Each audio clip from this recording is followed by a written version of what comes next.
Assalamualaikum warahmatullahi wabarakatuh.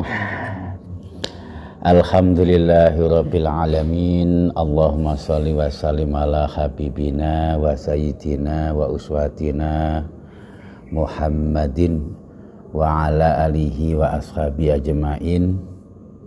Rabbi shrah li sadri wa yassir li amri wahlul 'uqdatam min lisani yafqahu qawli, amma ba'du. Setelah pekan kemarin kita libur, sesuatu yang kata Gus Bruri jarang terjadi. Alhamdulillah pagi ini kita kembali melanjutkan kajian dan pembacaan kita pada hikmah-hikmah yang ada pada kitab Al-Hikam Al-Athaiyah. Dan kita akan memulai membaca hikmah yang ke-101. Langsung kita sambung dan kita baca langsung dengan yang 102 dan 103. Mudah-mudahan kita semua bisa mengamalkan apa yang mudah-mudahan senantiasa ada kebaikan-kebaikan dalam hikmah yang ada dalam kitab Al-Hikam Al-Athaiyah yang akan kita baca ini. Baik rekan-rekan yang saya muliakan, mari kita mulai dengan terlebih dahulu membaca Bismillahirrahmanirrahim. Subhanaka la ilma lana illa ma 'allamtana innaka antal alimul hakim. Annahu yuridu ayyutiyaka. Manakala lisanmu meminta kepadanya, itu tanda bahwa Allah berkehendak memberimu. Hikmah yang ke-103. Al-arifu la yazulu ittiraruhu wala yakunu ma'a ghairillahi qararuhu. Artinya, al-arifu la yazulu ittiraruhu. Orang yang makrifat kepada Allah tidak pernah lepas rasa selalu membutuhkan Allah. Wala yakunu ma'a ghairihi qararuhu, dan tidak pernah ada ketetapan hati atau ketenangan hati saat bersama selain Allah.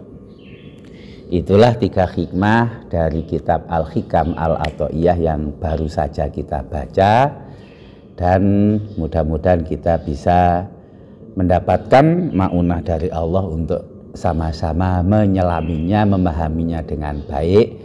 Tentu saja mendapatkan juga maunah dari Allah untuk mengamalkan kebaikan-kebaikan yang ada di dalamnya.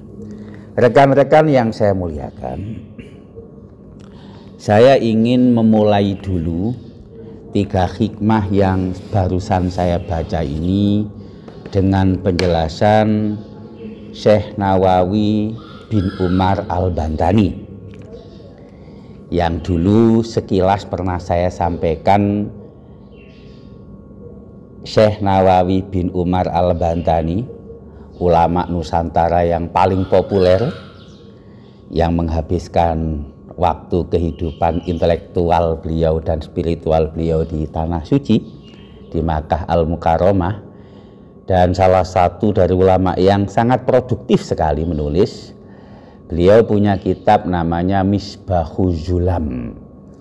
Kitab Misbahuz Zulam ini kan penjelasan dan penjabaran Syekh Nawawi bin Umar Al-Bantani dari kitab An-Nahjil Atam.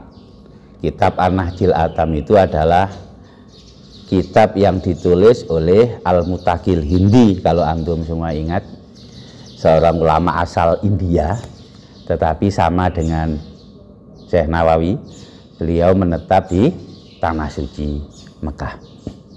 Rekan-rekan yang saya muliakan, kitab An-Nahjul Atam ini kan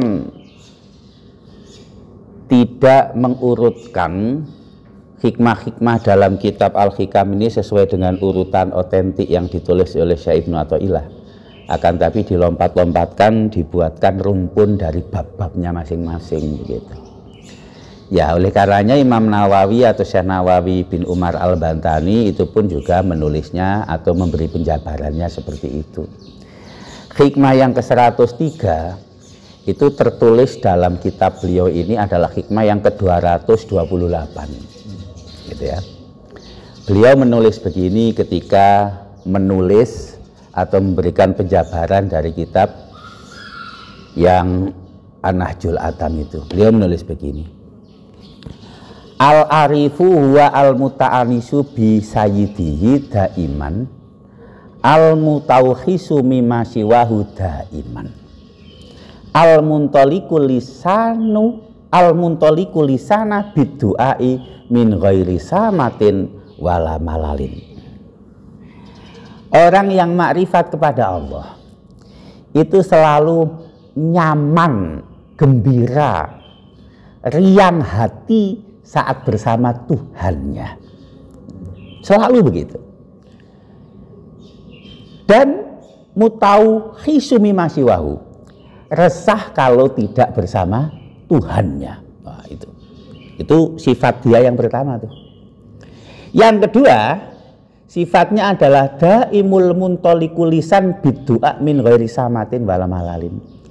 Lisannya itu selalu zikir, berdoa, mengingat Allah, meminta Allah tanpa jeda dan tanpa bosan. Enggak kayak saya ya, nyebut-nyebut manusia, nyebut duit, nyebut pekerjaan, nyebut apa lagi? Kehormatan diri ya itu. Nah gitu ya.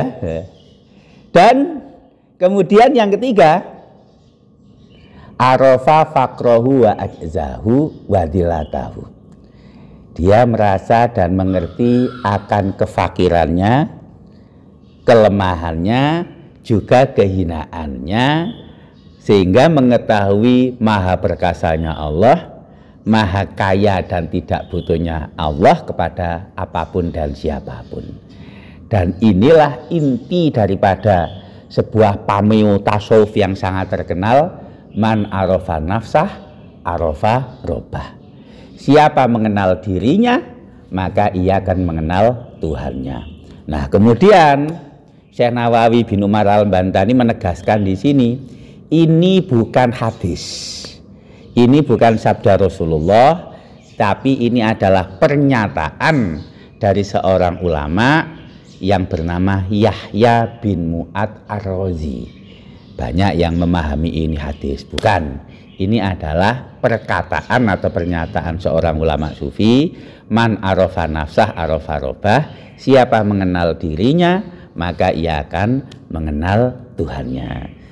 Dan dijelaskan bahwa ini adalah perkataan Yahya bin Mu'ad Ar-Razi. Nah, itu sebagai pembuka dari 3 hikmah yang barusan kita baca.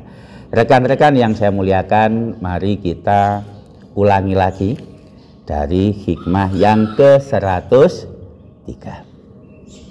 Maaf, 101.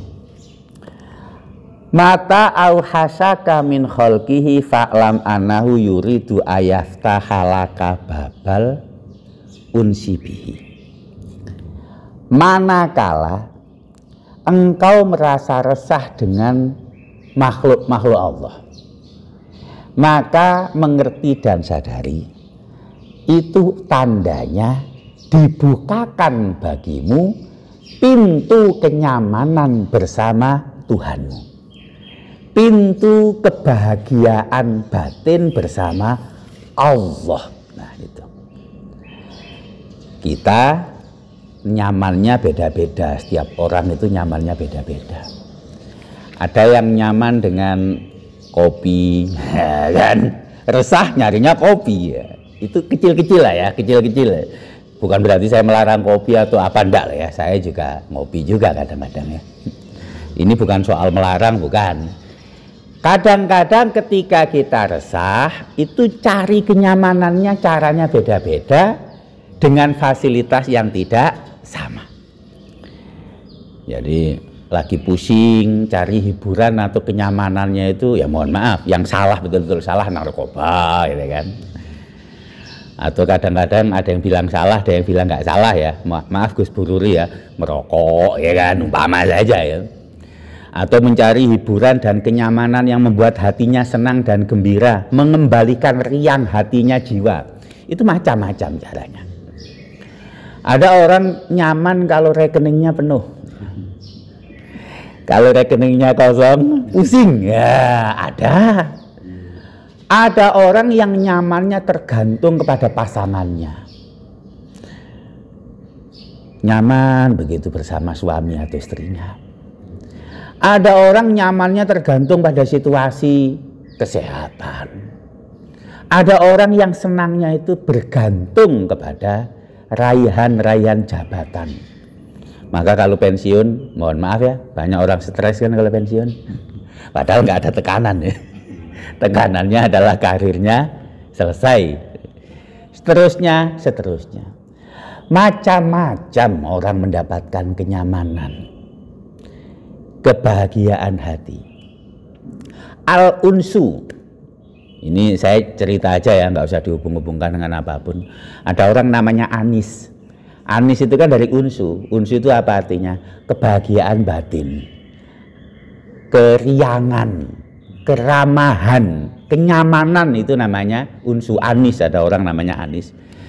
Maka Imam Qushairi itu mendefinisikan unsu, Anis itu adalah sururu sirri min ghairi mulahadatin lil biri. Ya. Kesenangan yang tersembunyi dalam hati, yang kadang-kadang itu bukan diakibatkan dari kebaikan apapun. Maaf ini, kalau sedang jatuh cinta dan senang-senangnya sama pasangan suami atau istri, katakanlah kita punya istri lagi jatuh cinta, disuruh beli apapun, jauh hujan-hujan, senang aja. Padahal itu bukan kebaikan itu yang dia suruh, itu kan kita sengsara ya. Bekerja dari pagi sampai malam dengan semangat mencari nafkah demi istri tersayang. Wah, itu nyaman-nyaman saja, gembira-gembira saja. Itu namanya unsu. Jadi segot mutasyabihannya adalah Anis, orang yang gembira. Di mana kenyamanan kita? Apa yang membuat nyaman? Macam-macam. Tetapi orang yang arif billah, seperti dikatakan oleh Syekh Nawawi bin Umar Al-Bantani yang saya mulai dalam khotimah tadi, salah satu tandanya adalah kenyamanannya bersama Allah. Kenyamanannya saat ia bersama Allah Subhanahu wa ta'ala. Jadi kapan? Ya tiap saat. La khaufun alaihim walahum yahzanun. Tanda-tanda daripada kekasih Allah, tak pernah susah, tak pernah sedih hati, tak pernah khawatir. Setiap saat bersama Allah, setiap saat Allah, hatinya terhubung mutasil, hatinya bergantung alaqah hanya kepada Allah Subhanahu wa ta'ala. Nah begitu. Nah biasanya ini adalah orang yang justru tidak nyaman ketika bersama selain Allah. Justru ketika bersama selain Allah, dia tidak merasa nyaman. Nyamannya adalah bersama Allah Subhanahu wa ta'ala. Itu disinggung oleh Allah Subhanahu wa ta'ala. Ada orang yang wa minan nasi may yattakhidhu min dunillahi andada yuhibbunahum kahubbillah. Ada di antara manusia yang menjadikan selain Allah sebagai tambatan hati, diagung-agungkan, dicintai sesungguh-sesungguhnya. Tapi walladzina amanu asyaddu hubbalillah. Orang yang beriman sungguh-sungguh cintanya lebih-lebih hanya kepada Allah. Dalam Al-Baqarah 165. Haji Akbar itu kalau muqaddimah pidato itu sukanya begini. Walladzi anzila sakinah fi qulubil mu'minin, ya kan? Liyazdadu imanam ma'a imanihim, sering Haji Akbar kalau pidato seperti itu ya, mukadimah orang pidato itu loh. Itu terambilkan dari surat Al-Fatih ayat 4. Betul, Allah berfirman, "Huwallazi anzila sakinata fi qulubil mu'minin liyazdadu imanan ma'a imanihim." Dialah Allah yang menurunkan kenyamanan hati pada hatinya orang-orang yang beriman. Orang yang beriman itu hatinya sakinah, hatinya nyaman, tenang. Siapa yang menurunkan ketenangan itu? Allah. Allah. Maaf, mau rekening kosong, rekening penuh, laut mau dicaci orang, dipuji orang, ya. Mau karirnya sedang seperti apa, mau bersama siapa, mau keadaan seperti apa, orang mukmin itu punya tanda, hatinya nyaman, dan kenyamanan itu dari Allah Subhanahu wa Ta'ala. Ini dalam surat Al-Fatih ayat 4. Dalam At-Taubah 26 juga sama, mirip Allah firman-Nya. Summa anzalallahu sakinatahu ala rasulihi wa alal mu'minin. Allah menurunkan kenyamanan itu pada Rasulnya dan pada orang-orang yang beriman. Ayat 26 dari surat At-Taubah. Rekan-rekan yang saya muliakan, oleh karena itu mari diukur diri kita ini. Nyaman kita itu bersama siapa atau karena apa? Ada tanda-tanda di mana kita dibukakan oleh Allah kesempatan untuk bisa nyaman kepada Allah. Caranya atau tandanya apa itu? Tandanya mata au hasaka min kholqi. Kadang-kadang kita itu resah sama makhluk itu. Iya ya, masa aku tergantung sama kopi sama rokok terus itu kan. Masa aku harus tergantung kepada pasangan lah, kalau dia mati atau aku ditinggalkan. Masa tergantung pada situasi dan keadaan, karir dan pekerjaan yang belum tentu dan tidak menentu. Yang pasti dan selalu tertentu hanyalah Allah Subhanahu wa Ta'ala. Dan sebenarnya kita itu memang selalu resah kalau sama makhluk itu. Memang makhluk itu bikin resah kok. Apapun, apakah itu makhluk hidup ataupun tidak hidup. Punya mobil, punya kendaraan, ya. Kadang-kadang bikin resah saja.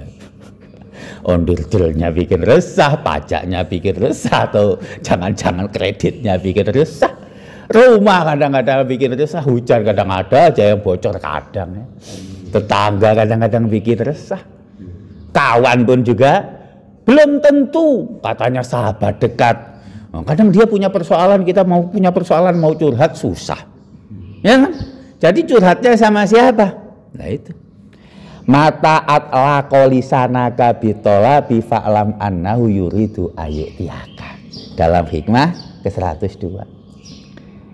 Manakala lisanmu lepas memohon kepada Tuhanmu, ketahuilah itu tanda Allah akan memberimu. Ud'uni astajib lakum. Ditantang oleh Allah. Panggil aku akan menjawab.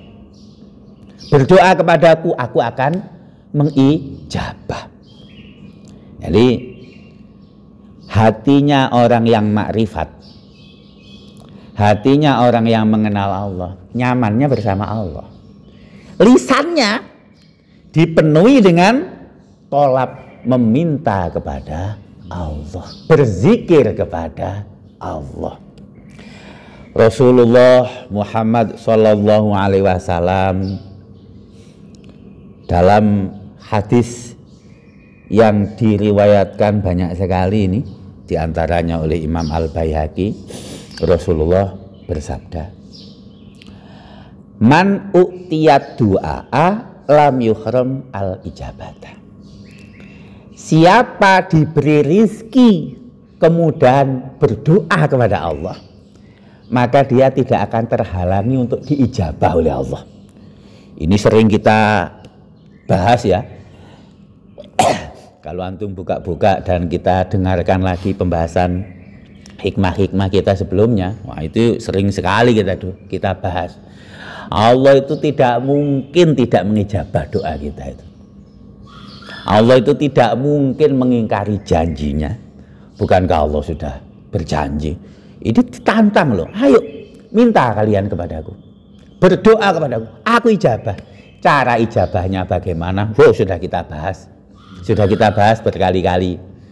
Tetapi itu tadi hanya sekedar tanda, hanya sekedar indikasi. Ini untuk mengukur kita. Lisan kita ini lebih banyak menyebut Allah atau menyebut lainnya. Lisan kita ini kita pergunakan untuk mengeluh kepada sesama makhluk yang meresahkan itu, yang nggak menyelesaikan persoalan atau menambah persoalan, ataukah selalu mengharap, menyebut dan mengundang nama-namanya, yaitu Allah Subhanahu wa Ta'ala. Begitu loh.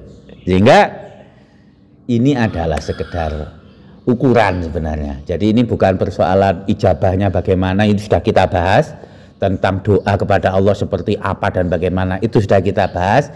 Hanya saja salah satu tanda bahwa kita itu adalah barisan orang-orang yang mengenal Allah, barisan orang-orang yang mencintai Allah, adalah terucapnya apa yang dari lisan kita itu adalah Allah Subhanahu wa Ta'ala. Ini kelasnya memang sudah kelas tinggi ya. Kelasnya sudah kelas tinggi. Kelasnya sudah antara batin dengan zahir, antara hati dengan lisan, itu seiring sejalan, sama. Hatinya Allah, lisannya Allah. Kalau kita enggak lah ya. Orang lisan kita Allah, hati aja entah kemana. Astagfirullah gitu ya. Jadi itu. Nah, rekan-rekan yang saya muliakan, ingat nggak ketika Isra Mi'raj? Ketika Isra Mi'raj, ketika Mi'raj itu Rasulullah dilihatkan surga, disaksikan bagi beliau neraka, macam-macam. Pulang-pulang Nabi itu mengatakan qurratu aini fi sholat. Hatiku itu nyamannya adalah dengan sholat. Kalau saya diajak untuk lihat bidadari di surga, kemudian kenyamanan, kenikmatan surgawi yang ada dalam Jannatul Firdaus, wah, pulang saya nggak bisa tidur pulang ke dunia itu, ngarep itu terus saya. Ngarep itu terus saya itu. Ya kan, sambil takut-takut masuk neraka itu kalau saya. Akhirnya saya ibadahnya ngejar itu. Rasulullah enggak tuh. Dikasih sholat, nyaman itu di sholat kata Nabi. Pengalaman seperti ini ya Anda boleh percaya boleh enggak, tapi ini banyak diceritakan ya. Ini dalam dunia sufi. Ada seorang ulama yang terkenal sekali, Abu Yazid Al-Bustami, tentu kita kenal. Abu Yazid Al-Bustami, kan ada namanya orang yang Bustami itu terambil dari Abu Yazid Al-Bustami. Konon, ini konon ya, tapi yang paling benar ya tentang Mi'rajnya Nabi tadi yang paling benar. Cuman konon, antum percaya boleh, nggak percaya boleh, tapi ini berseliweran dalam cerita dan kisah orang tasawuf. Abu Yazid Al-Bustami ini diberi mukasyafah oleh Allah. Beliau itu pernah malam-malam ya munajat lah ya. Dalam munajatnya ini kemudian oleh Allah diperlihatkan keindahan surga. Dilihatkan juga begitu sangat menyiksanya neraka dan begitu perihnya siksa neraka itu. Diperlihatkan kira-kira pengalaman spiritual, saya nggak menyamakan ya. Ya ini nggak bisa disamakan atau nggak bisa disejajarkan dengan pengalaman Rasulullah, nggak bisa.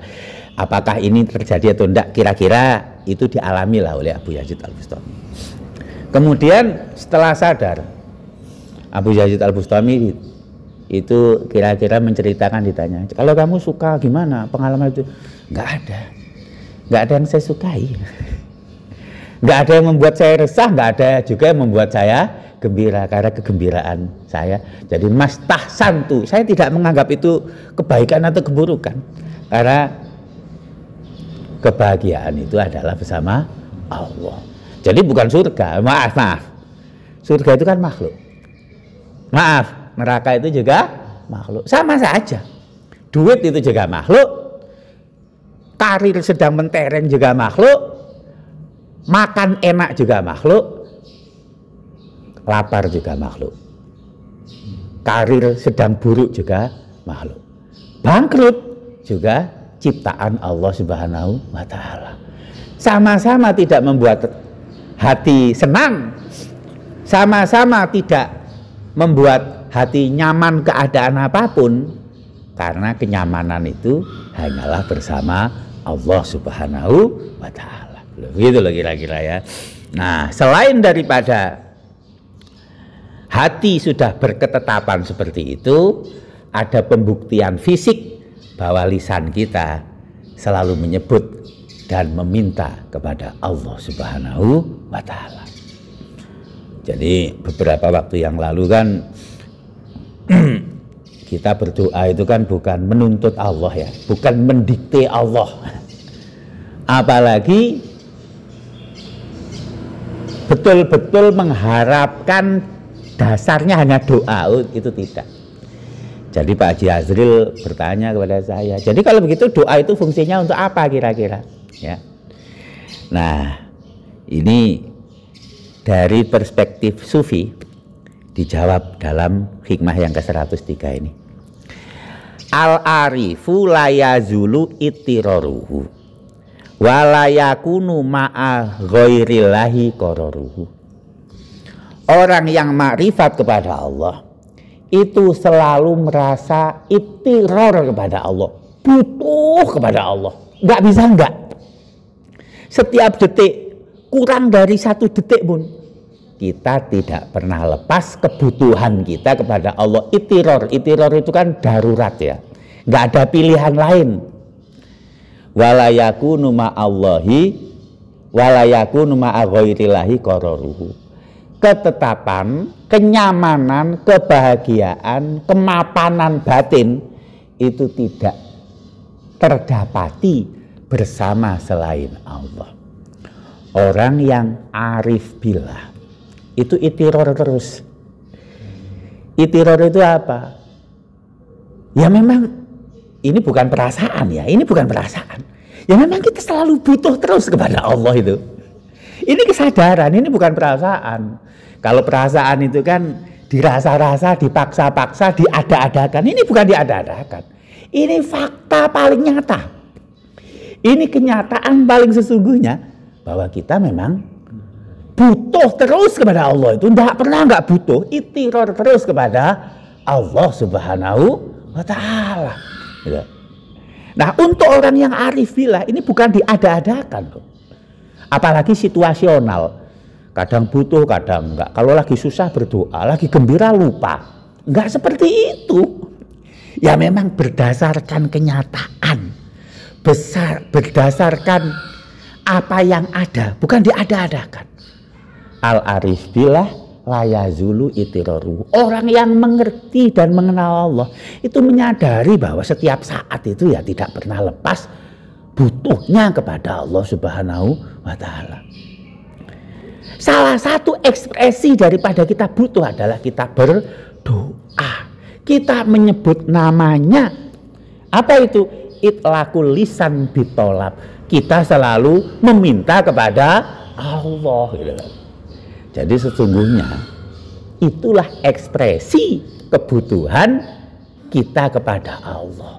Rasa membutuhkan kita kepada Allah, ittirar kita kepada Allah, itu salah satu ekspresinya adalah berdoa, berzikir, menyebut nama dari nama-nama mulianya.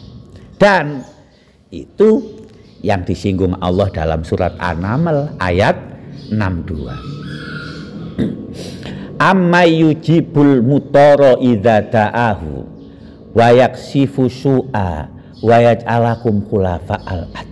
Ailahum ma'allah qalilam ma tazakkarun. Amma yujibul mutoro idza da'au. Siapa sih yang mengijabah orang yang terpaksa berdoa? Itu siapa yang menjabah? Mohon maaf, atasanmu, tuanmu, juraganmu, atau pemimpinmu? Siapa? Allah. Amma yujibul mutoro idza da'ahu. Ini kan sebagian besar kita memahami bahwa orang yang sudah terpaksa itu kalau berdoa mudah diijabah oleh Allah. Bahasa lainnya, salah satu doa yang mudah diijabah oleh Allah adalah doanya orang yang terpaksa atau orang yang dizolimi, gitu kan. Ya.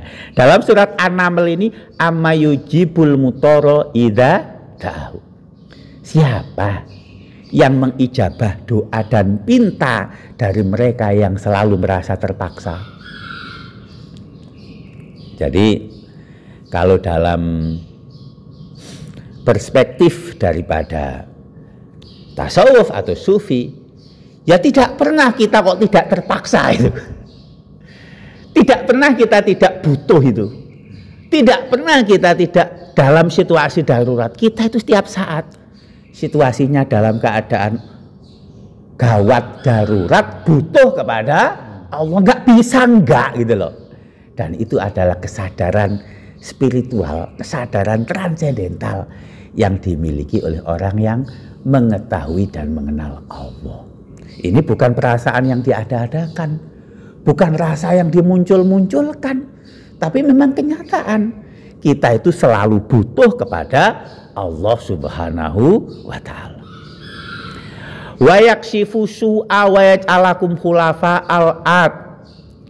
Kemudian Allah itu mengangkat keburukan, memberikan kalian kebaikan, menjadikan kalian orang yang menempati bumi dengan baik. Itu siapa yang menjadikan? Memangnya kalian itu muncul tiba-tiba, otomatis, tanpa kesadaran, tanpa rencana? Itu semuanya sudah ditentukan oleh iradah dan kudrah Allah Subhanahu wa ta'ala. Ya Allah, disinggung sama Allah. Ditutup ayat ini dengan, bah, ini kalau kita rasa tidak enak banget ya mendengarkan. Qalilam ma tadzakarun. Sedikit betul apa yang kalian ingat, itu sedikit betul. Ya seperti saya tadi loh ya. Orang-orang kayak saya itu kan mana ingat Allah? Ingatnya makhluk terus. Qalilam ma tadzakarun. Sedikit betul yang kalian ingat itu. Ini kalau bahasa lugawinya, sedikit kalian berzikir kepada Allah itu. Zikrullah itu kalian sedikit. Qalilam ma tadzakarun. Oleh karenanya orang yang makrifat kepada Allah punya kesadaran, dan kesadaran ini bukan kesadaran yang diada-adakan, tapi kesadaran yang memang fakta dan kenyataan yang ada, bahwa ia tidak pernah lepas, selalu butuh kepada Allah Subhanahu wa ta'ala dalam zahir, lisan, dan keadaan fisiknya. Dia pergunakan untuk banyak menyebut zikir dan berdoa ibadah kepada Allah, dan dalam hatinya ia menemukan kenyamanan hanya bersama Allah Subhanahu wa ta'ala. Oleh karenanya wala yakunu ma'a ghairillahi qararuhu. Dan tidak ada ketetapan yang mapan, kemapanan batin ia dapatkan selain Allah. Ia dapati bersama selain Allah, itu tidak akan ia dapatkan. Kira-kira itulah 3 hikmah yang bisa kita baca dan kita selami. Mudah-mudahan Allah senantiasa memberikan kita maunah untuk senantiasa banyak berzikir dan memohon kepadanya, untuk senantiasa punya kesadaran bahwa kita adalah hamba-hamba dan ciptaan yang selalu butuh kepadanya, dan itu membuat kita unsu anis, yaitu nyaman bersama Allah Subhanahu wa ta'ala. Assalamualaikum warahmatullahi wabarakatuh.